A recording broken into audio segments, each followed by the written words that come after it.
Welcome to episode 96 of Rubbish Talk with me, Alasdair Meldrum. And me, Jane Bond. 96 episodes, Jane. Saying the same intro for 96 times. I know. Well, we have gone from myself to me. From a, what's the word?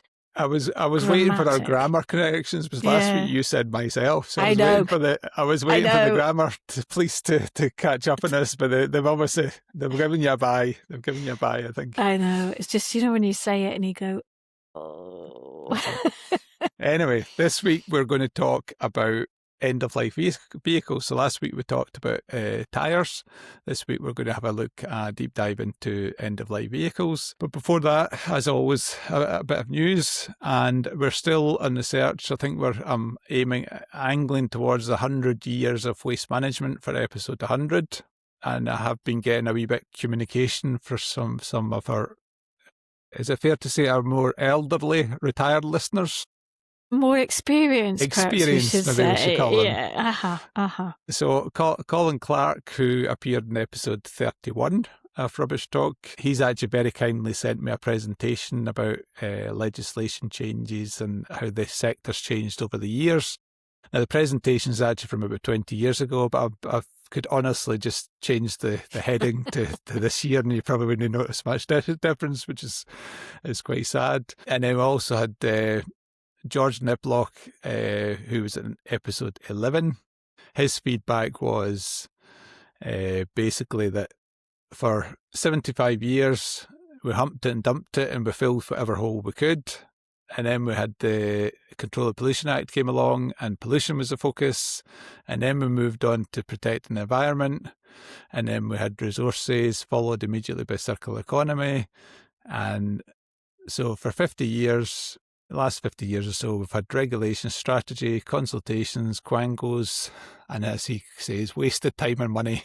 So not a very positive view of how things are going, but maybe share some of the frustrations we've all had in the sector. So we'll keep working on what we're actually going to talk about in 100. But any ideas from anybody out there, give us a shout. We'd love to hear your suggestions, as always. So, what news have we got this week, Jane? Well, this one's a bit, I don't know. This one's here is about a council leader who's receiving threats over a recycling vote. So, police have intervened after a council leader said he was threatened over decisions to close 2 recycling centres in a county. This is down in England. It's in Wiltshire. And apparently he was trying to close these recycling centres, and obviously somebody wasn't happy. And he received a letter threatening his safety and threats to dump rubbish at his home. That's not very nice, is it? I mean, poor man. But then I was going to say, if you do try and threat to close recycling centres, then you get what you deserve. I mean, we all need these recycling centres. There's no point shutting them. We all have rubbish.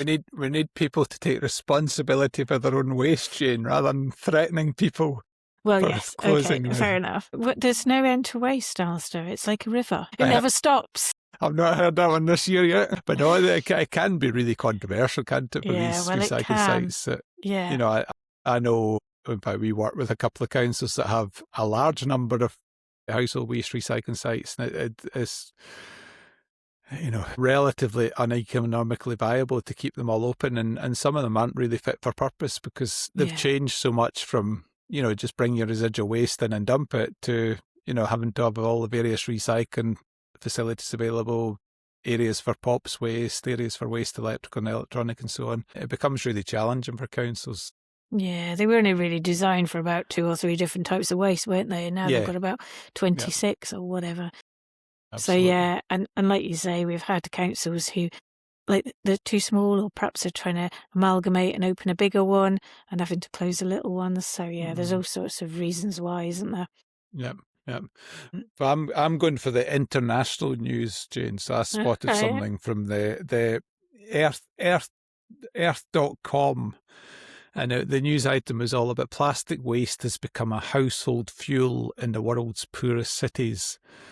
So I experienced this a bit in when I went to Congo, that most of the cooking in households is done on charcoal. So that fed a huge industry, and illegal logging to make the charcoal and so on. And one of the things we've been trying to look at is if you could have actually gotten them to segregate out the food waste or the organic material and compost it, then segregate out the cardboard and paper, you could have made that into fuel briquettes, and then what you were left was probably cans and plastic that could be sorted. So that's what we were trying to do. But what's happening is obviously people are seeing the value, or because it's got high calorific value, they're using plastic to fuel their stoves, and obviously that's got huge, air pollution, emissions, and not very pleasant at all. But it's the scale of it is quite staggering according to the report. So we'll share the post. We'll share the link to the post if anybody's interested and have a wee read behind some of the scary stats behind how the people are burning the plastic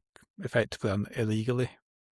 It is bad though, isn't it? Because, they tend to get a lot of plastics in some of these places. Nobody picks them up. So what do you do with them? I suppose if you're looking at what they could be used for, fuel, rather than being piled up, then you can't win really, can you? If you got no money and it's a choice between buying coal or charcoal or whatever versus picking a few bits of plastic off the street and using it, you can understand why they're doing that. Yeah, it's just that understanding of what the issues are with it. Yeah. So the next one I've got, we've talked the other day about the Biffa and their £51.4 million for trying to get their money back. So now we have got a new deposit management organisation, and they've now branded. They've identified their brand, and they're called Exchange for Change. How dated can you go, Jane? Exchange for Change. Come on, how dated? We don't even have change anymore. Well, we need change. We need to change our environment and whatever. So perhaps it's like a play on words. But anyway, it's kind of sort of black and white, and there's like a picture of a bottle with a few bits of pennies underneath it. So yeah, hopefully it will stand out on the shelves, but we will see. I'm not convinced. You're not impressed with it, are you? I'm not convinced at all. I just think in this day and age, to focus on people getting, I know there might be a play in words about change and stuff, but to focus on people getting change in this day and age when the vast majority of transactions are done by card and phones and stuff, it's just, to me, it's living in the past, but never mind. Yeah, so it's going to be on all in-scope containers, PET, plastic, aluminium, steel drinks containers. So hopefully we'll start seeing this black and white kind of bottle-y thing with half a bottle with a bit of coins on the bottom. So if you see that, you know what's happening. You have to go and take it back to get some money back. Yeah. And last week I promised to update on the Welsh Government about the inclusion of glass and how that was having a challenge with the UK Internal Market Act 2020. I did try, but I couldn't actually find the post that somebody had kindly put up, so I'm no further forward. So there is, I believe, an issue with what the Welsh Government is trying to do in terms of inclusion of glass and the UK Internal Market Act.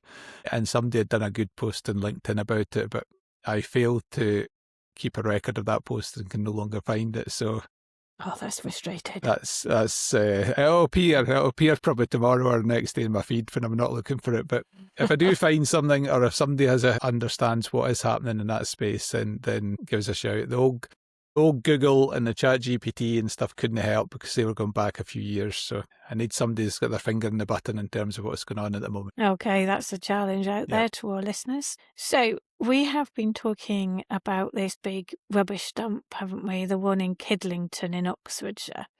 So we went from somebody had identified 11 super tips, and then somebody identified 7 and 6, and anyway, there's a lot of them. But what we've now found out that there have been arrests made over this into the investigation of the dumping of thousands of tons of rubbish. So the Environment Agency said a 69-year-old man was arrested at a property in Andover, Hampshire, while a 54-year-old man has been arrested in Slough in connection with this big pile of rubbish. And they're basically saying it's a bit of a money laundering operation as well. Did you see the picture that the BBC used for the report? So it's all that where it's been tipped is all surrounded by flooding because they've had so much rain down south as well. So I know. it'll be Looks pouring into that. pretty All the awful. contamination will be pouring in that watercourse. The other update we had is that DEFRA's just announced the timeline for the digital waste tracking. This is producers, carriers, receivers of waste are going to have to go digital from October 2027. So this has been long awaited in the sector. There's some in the regulation side think it will cure all the problems and all these criminals will start digitally tracking their waste, but I am very doubtful. But it's a big change for operators. That they're going to have to track this all digitally. So there's a schedule being laid out in terms of some there is testing going on at the moment of the system, but they've officially launched it. It's going to be October 2027 it's going to happen. So it's not that long, really. It's not long at all, and it's they've been talking about it for years. So I think some companies that are using software platforms will probably be okay because they'll be able to link them then to the reporting, but companies that aren't doing that will have a bit of a challenge in their hands. So it'd be interesting to watch how that goes. Next one is to do with Wales and their recycling rates. So they seem to have climbed up to 68.4%. It's talking about workplace reforms making an impact. So recycling and whatever, at places of work. But yeah, they're just going up and up, aren't they? It's nearly 2% up from 2024 and 2025. Yeah. I mean, how do they do it? I mean, what's in Wales that isn't in Scotland or England, apart from its smaller country? I think they've just had a consistent approach, haven't they? They've just had a consistent approach to the households and the commercial stuff. So they're saying that food waste recycling and commercials increased by 54.8%. So there's obviously massive potential there. I think if anybody is interested in how they're doing it, it's well worth a listen to episode 75 we did with Andy Rees, OBE, who's head of waste strategy at the Welsh Government. Some interesting discussion in terms of how we did it. I noticed on LinkedIn there's already discussion about why Scotland's rates aren't quite up there when, we've probably got an equally good collection system. What have we missed in doing this? So be interesting to watch that. So I think that's our news this week, Jane. That was plenty of news. Yep. Not all negative like it sometimes is. So, not all we've got negative. We've got the apart from the guy being threatened with his life for closing his bless him. That's not, you don't kind of join up to be a counsellor to be threatened with your life, do you? So this week, as I said, we're going to talk about end-of-life vehicles and how it's done, why it's done, what happens. But before we do that, I thought, Jane, your first car, what was your first car?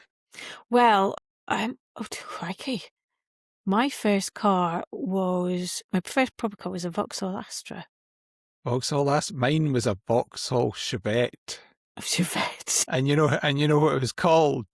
What? Its nickname was the Chevette. The Chevette. Oh God.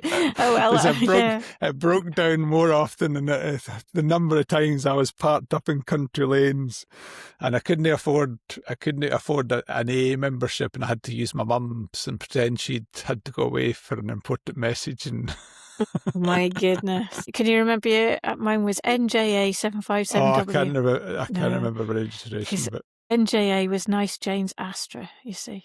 There you go. But and my last car, was a Ford Focus. And this information that we've got here seems to say that the most scrapped models, the Ford Focus is one of the most scrapped cars alongside the Vauxhall Astra. Vauxhall Astra and a Vauxhall Corsa and a Ford Fiesta.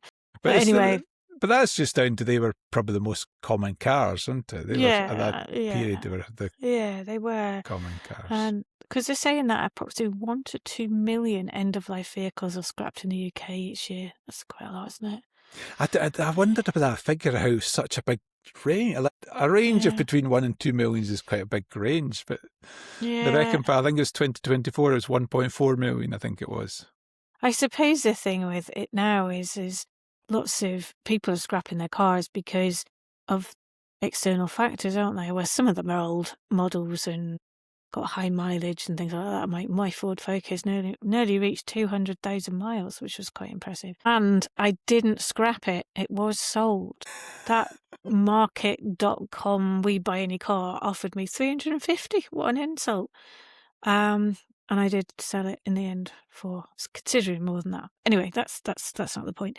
But I couldn't go because it says a lot of them are going into the ultra low emission zones. I couldn't go into those with my car. So I suppose, again, it's making sure your cars can go into there. MOT failures, perhaps your car has got so far that it's not quite getting there. And then again, it's, more hybrid cars and electric cars and all of this sort of stuff, isn't it? But it'd be interesting once they start scrapping the electric cars and how that'll work. There's not much to them. They've already started. And in my vast amount of preparation for this, Jane, I meant to mention electric cars, but I never actually added any bits about electric cars. So we'll need to gloss over that bit. Yeah, but the thing is, once you take out the battery, there's not much to it, is there? No. I mean, there's a battery, there's a motor, and not much else. So I suppose it's easy to scrap, I would think. Well, that's the thing. A lot of people think cars are just largely metal, and to a fair bit they are. But they've also got all the fluids. Your brake fluid, your washer fluid, your engine oil if it's a normal car, your diesel, your petrol. They're full of electronics, they're full of plastic. I remember I think it was my daughter, my son, taking out to drive and had one of these magnetic learner plates. Yeah. And I went to put in the front of the car or the back of the car and it wouldn't stick because it was plastic. Plastic, yeah. I've got the same problem with it was the metal. Yeah. And it was like, what's going on here? Yeah. So in the more modern the vehicle, the lighter materials tend to be in the more electronics that are in there. So it actually makes the recycling a bit harder. But it's probably gone back, how many years ago since all the ELV legislation came in? It's probably 10 or 15 years ago when it came in where, the regulations came in. So basically a modern car will be multiple metal types, lots of plastic, foams, that type of stuff. There will be hazardous fluids there will be batteries, there will be electronics, and there will be composites that are difficult to recycle. For example, light units that have got, all these LED lights and stuff. Well, it's LED lights, and it used to be halogen lights and all this sort of stuff.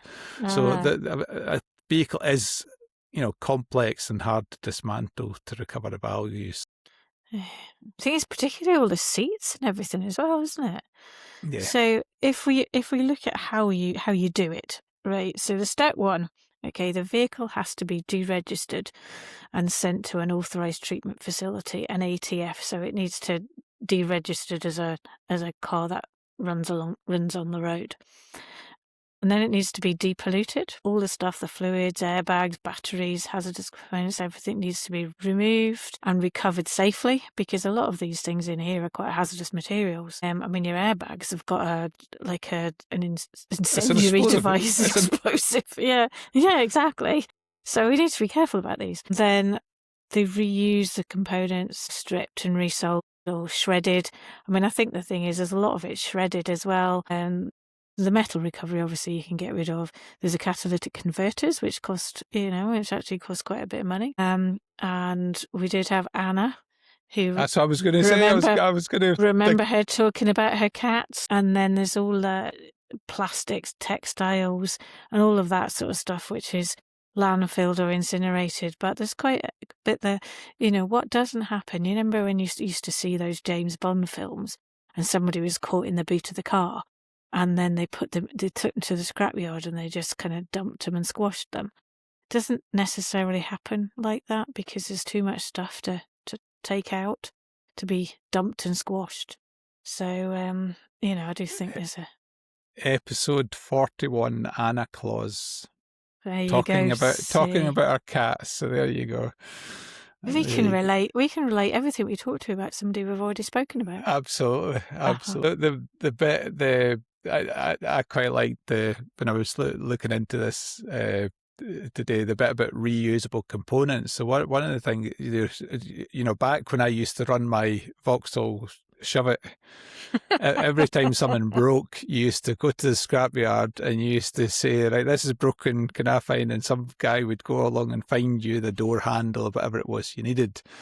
But that has moved on extensively now, so that quite often, so a lot of, if you get your car repaired, quite often the garage will use what they call green parts, and green parts are basically second-hand parts taken off other cars. So there's the whole sector, and I learned this. One of the course I was on Strathclyde University last year, there was a guy on the course who dealt with insurance claims. So if you had a no-fault car crash, they would deal with the claim and deal with it. And that's what he was saying. Quite often, the insurance companies won't put like Volkswagen parts into Volkswagen. They'll go to green parts, which are, they are second-hand. They still work, but they are second-hand.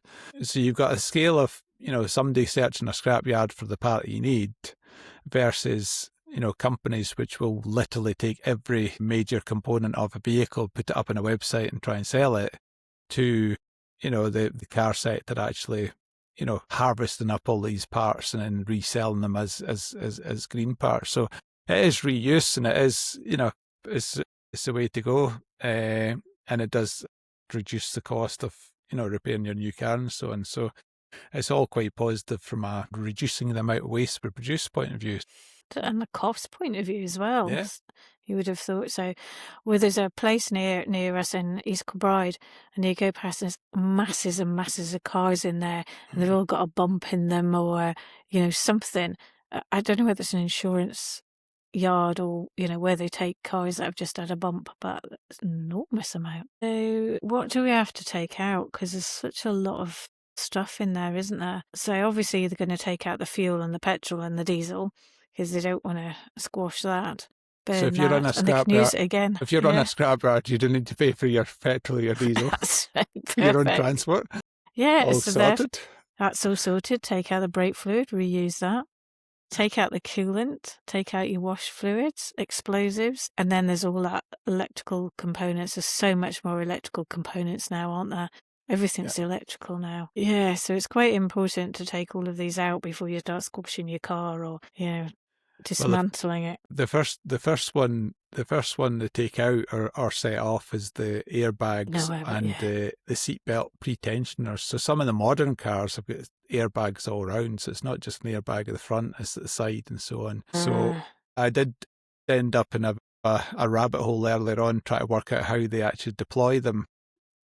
But you do, I believe, get deployment tools that allow them to identify them all and deploy them all at the same time. Oh, so right. almost pretends there's an accident and it gets them all deployed, but they can be really dangerous.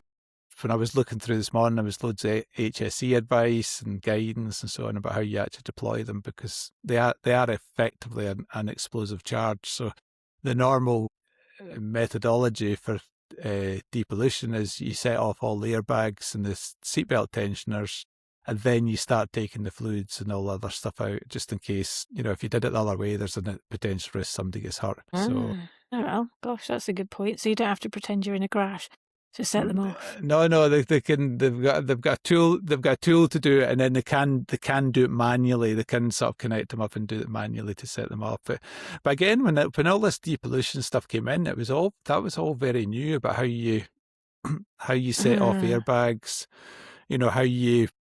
How you drain a petrol tank safely, all this sort of stuff. Now there's, proper bits of tools and equipment. Yeah. And it's the same with the battery, disconnecting all the batteries from electric vehicles and stuff. There's all sorts of challenges and hazards with that. So these things do develop over time. Yeah, well, absolutely. Once somebody's got a problem trying to do it, somebody will find a solution, which is good. Yep. So what do we have in our cars? So steel and iron. Approximately 60% of a passenger vehicle is made up of steel and iron, which, is good. We like to think that our steel is not going to corrode. And apparently steel resists bacterial growth. So if you've got any moss growing on your car, it's not on the steel. It's on the bits of your window. So recycled steel, actually, all sorts of things can be made with those once you've got them out of the the car. So apart from the steel and iron, we can, because obviously recycled steel and iron can be used over and over again, which is perfect for the recycling market.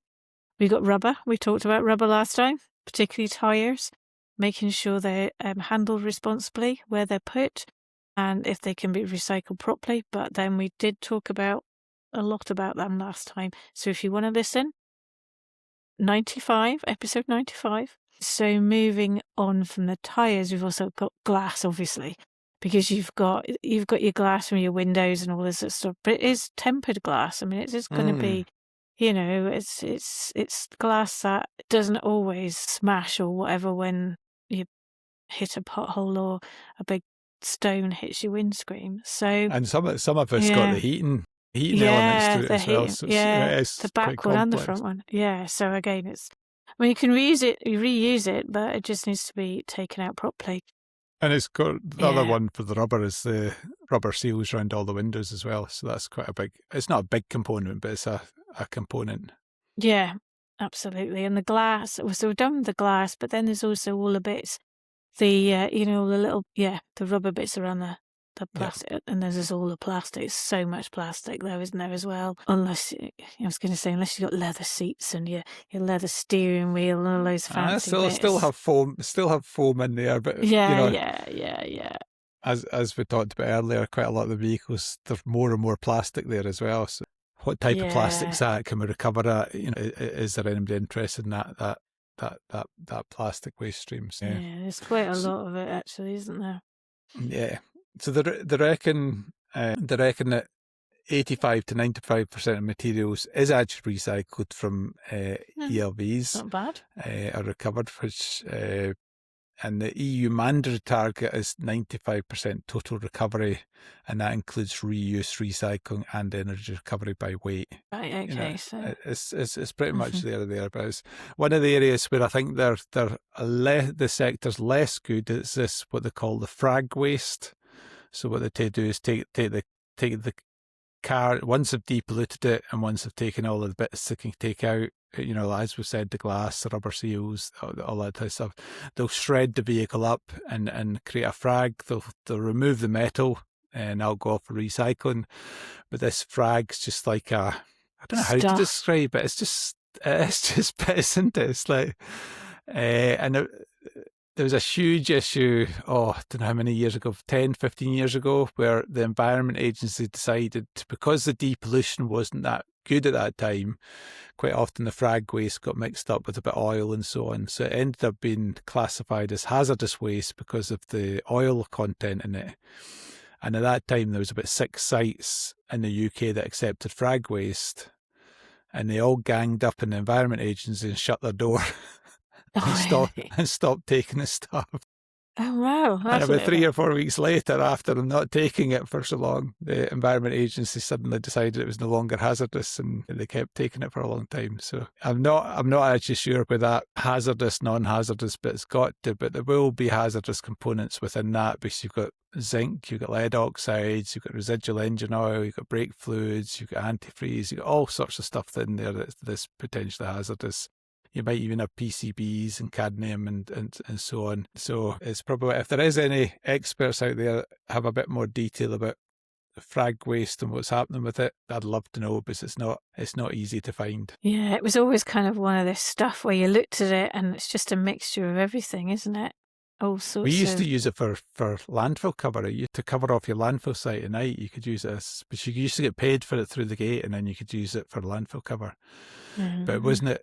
The drivers never liked it very much because it was always had wee bits of sharp metal and so on.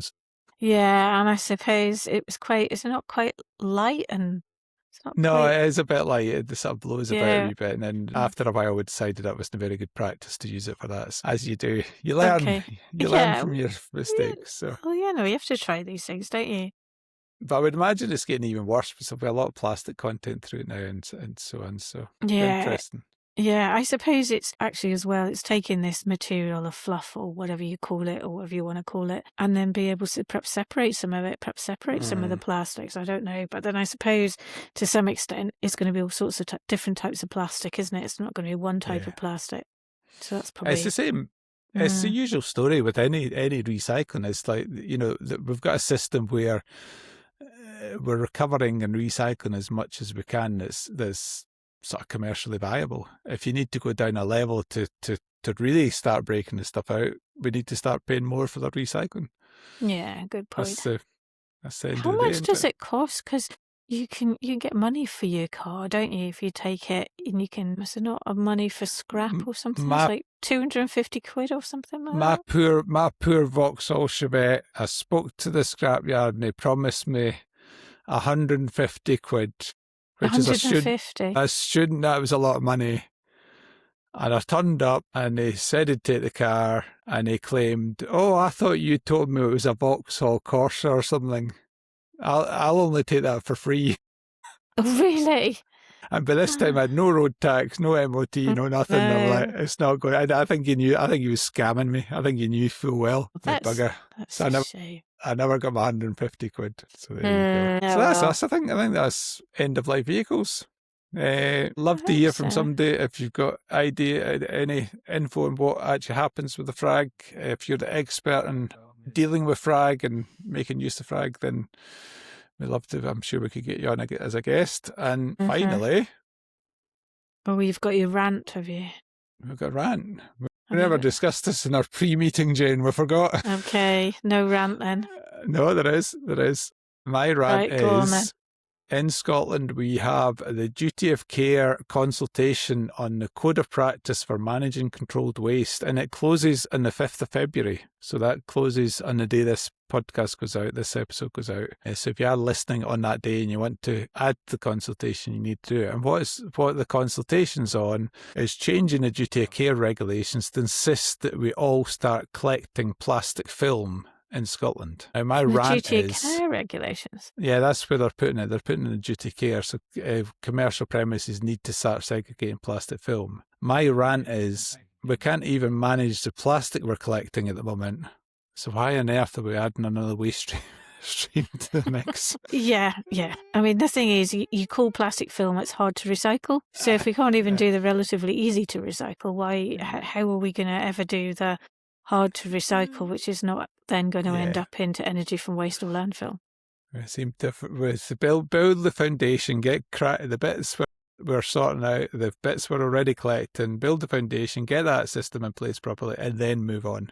Don't keep moving on when there's not a foundation there. So there we go. There was a very minor rant for. Okay, well done.